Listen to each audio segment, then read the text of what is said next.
Hi, welcome back to the workshop for episode 17 of the TV Yellow Les Paul Junior build. Now up until this point, it hasn't actually been a TV Yellow anything. That's about to change. Let's get some finish on. Okay, so this is all prepared now. I've spent a little bit more time going over it in the last couple of days, just to make sure that everything is as we need it for this paint job. I've kind of been round and all these holes, I've kind of counterbored them ever so slightly, just to take that sharp edge off so that when we flat and polish this, we're not going to be breaking through on the sharp corners. So next up for this is we need to get the fretboard masked off and we need to get the front of the headstock masked as well.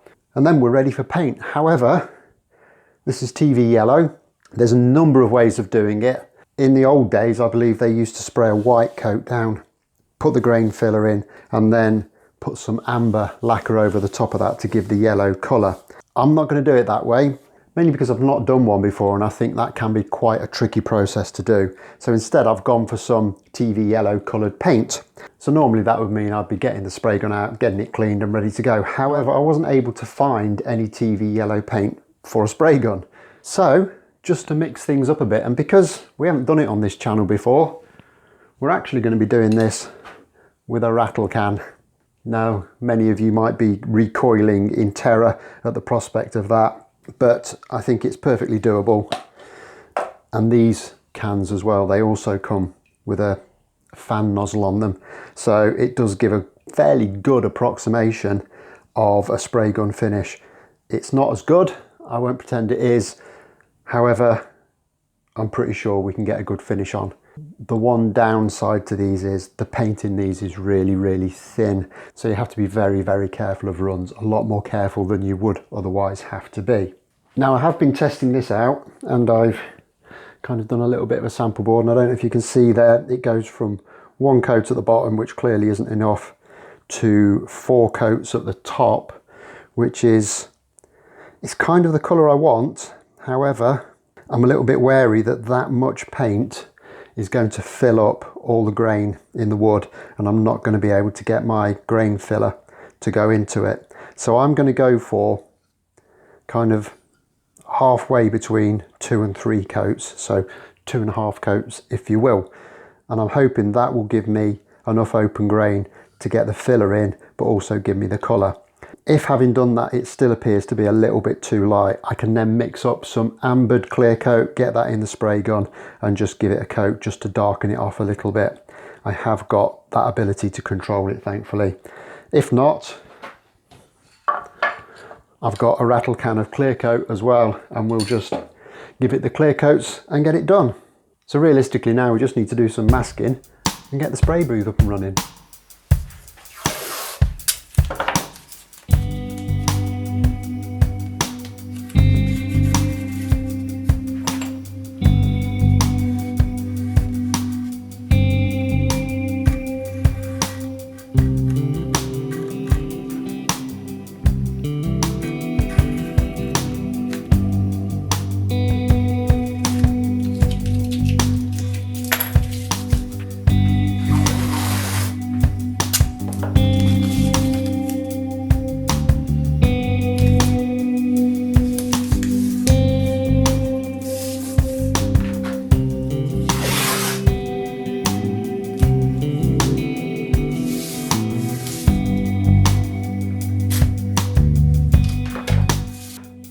Okay, so that's all the masking done, and I've also got a M10 bolt just screwed into the very start of that tuner hole. So that's going to give me something I can control this with without having to touch my paint.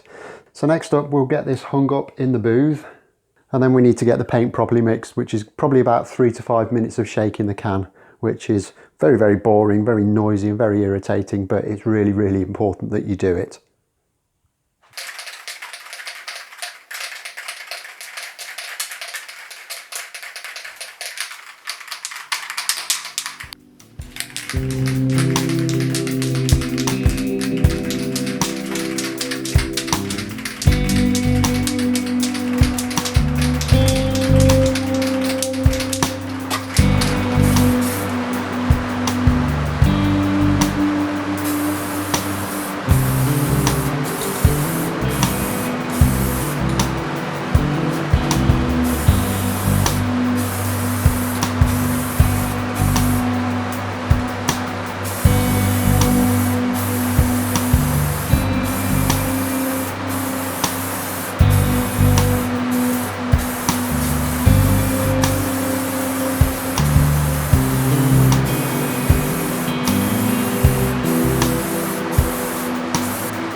Okay, so there's the first coat on.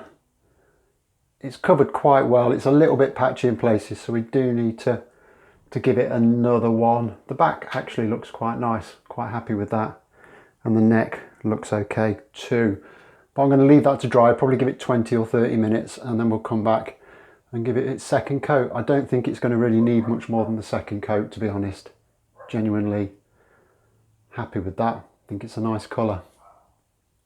It's actually very close to the colour I want.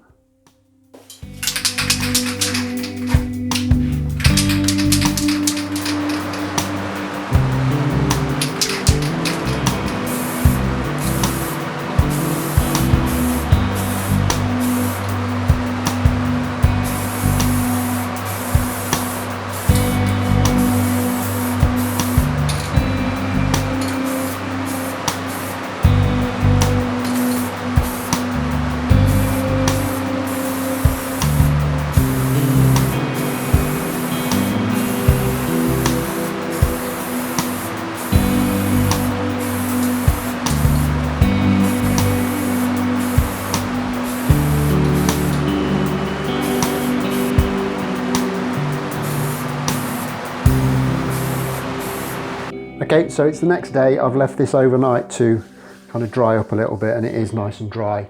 I've just been over it with some 800 wet and dry and just very, very delicately denibbed it. So that's taken any little lumps and bumps off there. You don't want to go too hard with that though, or it will go through, and that isn't what we want. And this is going to be hard to show on camera, but I'm working from a sample image of Johnny Thunders' actual guitar, and we're pretty close. It's not really showing up very well in the camera, but this one I think is a touch darker than this. It's a little bit less yellow and it's got a little bit more amber to it, but I'm hoping once we've done this grain filling we'll actually be somewhere near matching that. So very, very happy with that. And if I zoom in a little bit closer here, you can probably see the grain pattern is still kind of showing through this yellow paint, and we have got the kind of open pores in the wood that we need to get the grain filler into. So the next step is to actually get some grain filler mixed up and start applying it. And again, to do the grain filling, I'm going to use Aquacoat, and I've got some water-based wood dye, which is brown mahogany, which is kind of as close as I could get to what Gibson would have used on their guitars. And in terms of application, I'm going to try it with just some paper towel, see how that works.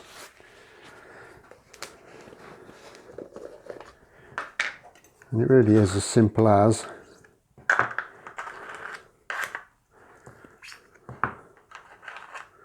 just scooping a bit of that out.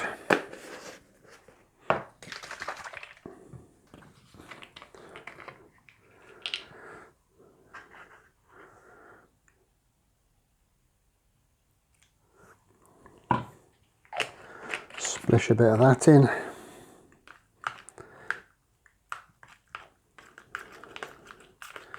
And give it a good mix up. It does take quite a while to mix this stuff up though, because it's quite gloopy and thick.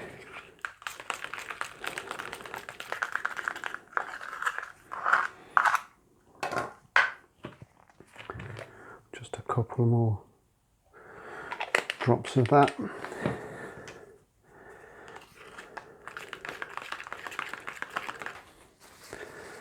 And I'm going to get some gloves on because this will get messy.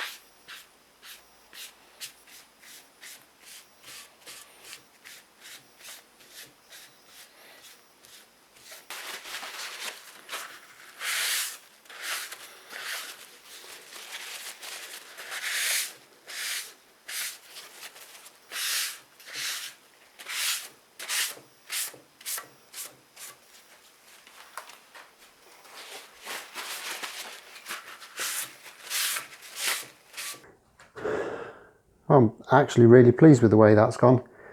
Hopefully you can see there it has gone into that grain and it's kind of left a nice brown pattern in there, which is great. So that's the top done.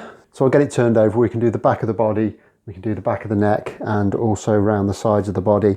I'm not sure how much is going to take into the sides of the body because obviously there's a different grain structure there, but we'll see. So far though, I'm very happy with that.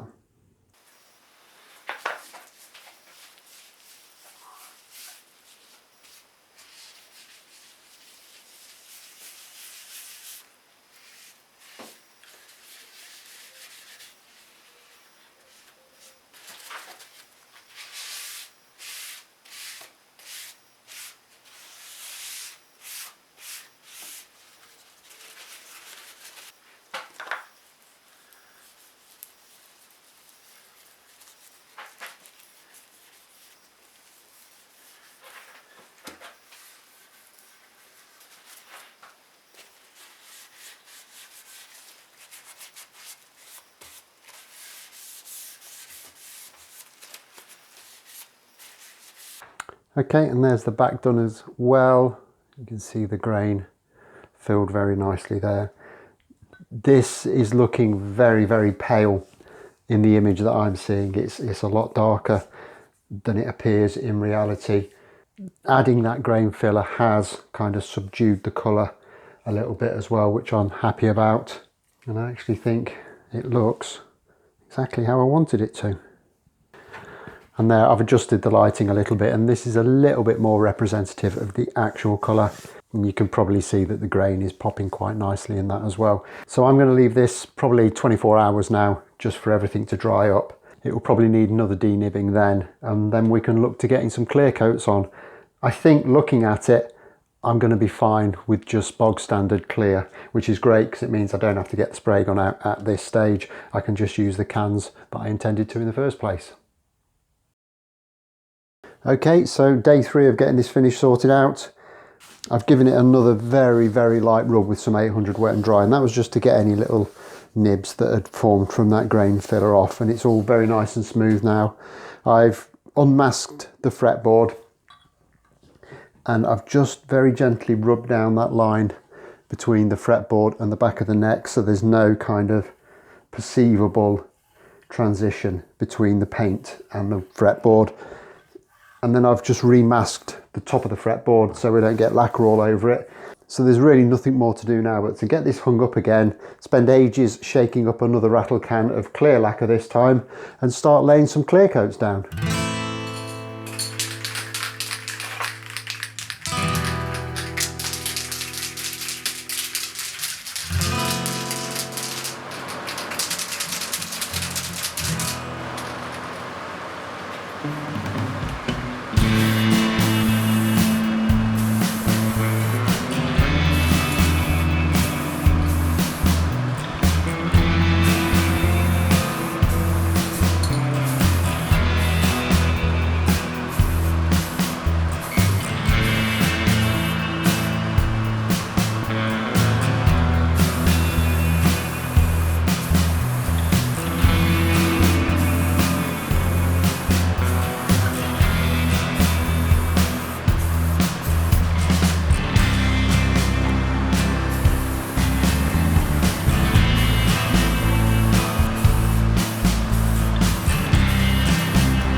Okay, so that's the first 2 coats on, and it seems to be building up really nicely, but we've got a lot more coats to go yet. I'm not going to film all of that, but you understand what this now looks like. Once that's done, we need to spray the front of the headstock black and start thinking about that decal, but I'm going to leave that till the next episode. So as always, smash that like button if you've enjoyed this, subscribe if you haven't already done so, it does make a huge difference to the channel, and I'll look forward to seeing you on the next episode. Thanks a lot for watching, bye bye.